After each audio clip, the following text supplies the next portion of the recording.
Isang shootout po naganap sa isang mall sa Alabang, Muntinlupa kung saan dalawang patay at kaunay niyan may report si Jiggy Manica. Jiggy.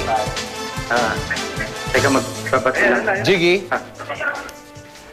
Iba sa mga sandaling ito ay patuloy pa nga investigasyon na ginagawa ng mga otoridad dito sa Alabang Town Center. Kaugnay pa rin ng tangkang pang-hold up, pangarang dito sa isang armored van. Kanina lang ay isang K9 unit ang ipinadala rito para ipaamoy itong nakabulagsang katawan ng suspect na nakilalang si Venancio Pio Quinto na inihinala o sa unang hinala ng mga otoridad ay may bit-bit na granada sa kanyang mga bulsa kung kaya't ito ay nakabukol.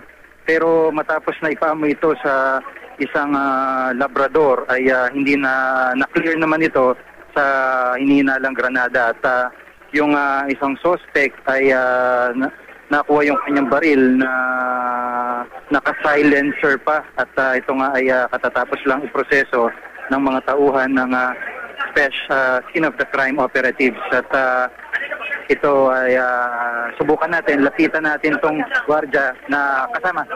Sandali. Konting kwento lang, ano yung nangyari?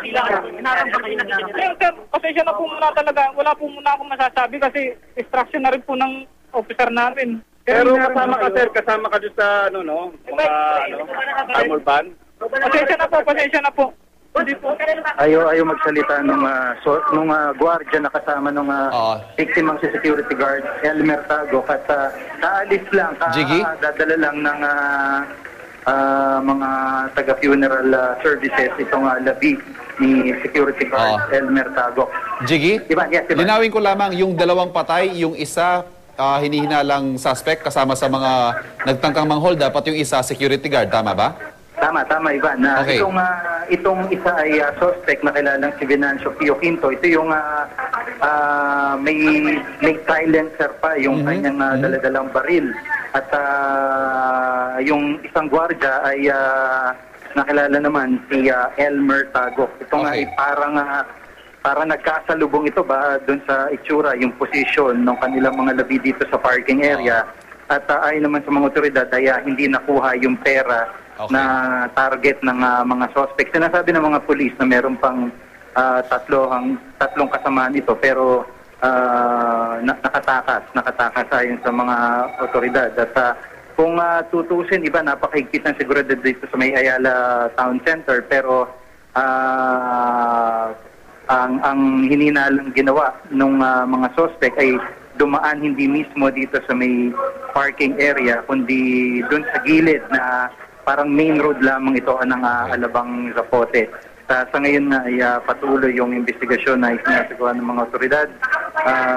Binabakuran pa rin ng mga official security agency itong kanilang tauhan upang hindi makapagbigay ng payag. At dito nga sa area, nagkalat pa rin itong slug ng mga baril, ng mga bala ng baril na ginamit dito sa